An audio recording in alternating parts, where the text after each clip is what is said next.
Kryetari i opozitares LSDM Venko Filipçe përsëriti se është i gatshëm të diskutojë për kodin zgjedhor, por vetëm nëse nga propozimi ligjor largohet neni që ndryshon modelin aktual të votimit të diasporës. Sipas tij mund të formohet një grup pune me ekspert, i cili do të shqyrtojë opsionet më të përshtatshme për t'u lehtësuar procesin e votimit qytetarëve që jetojnë jashtë vendit.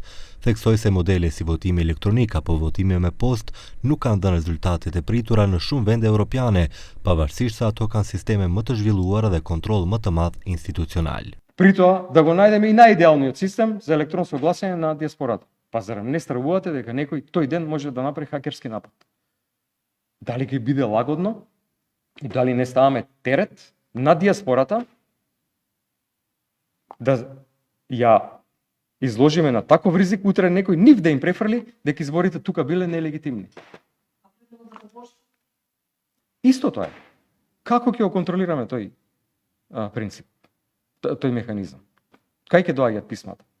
Дали вие сакате некој наш сограѓанин кој што живее во диаспора да го изложиме на ризик, некој во негово име да прати писмо од некаде? Дали диаспората би сакала да биде изложена на таков ризик? На крајот на краиштата, гледате, еве ќе повторам, нека седне и нека разговара експертска група. I pyetur për këtë, kryeministri Mickoski tha se nga përvoja ka mësuar se nëse dëshiron që një punë të mos kryhet, atëherë mund të formosh grup pune ose komision. Предпоставувам таа е целта на СДСМ.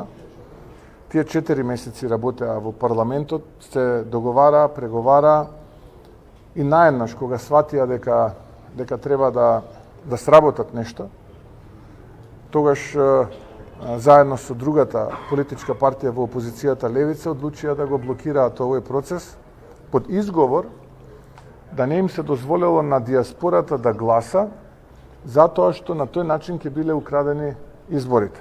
Mickoski u bëri thirrje partive opozitare, LSDM-s, BDI-s, ASH-s, LSH-s dhe Levicës që vetë të konsultojnë ekspert dhe të dalin me një propozim. Ние имавме јасен став, а нашиот став беше прецизен и ние рековме вие во опозицијата договорете се, ве ангажирате експерти, работете, правете што ќе правите, усогласете текст, донесете него текстот во кој што ќе биде вклучена и методологија како би гласала диаспората поинтензивно. Ние без да го проверуваме веднаш ќе го поддржиме. Të hënën, 2 ditë para skadimit të afatit shtesë për miratimin e kodit zgjedhor, është paremruar se Levica do të iniciojë një takim.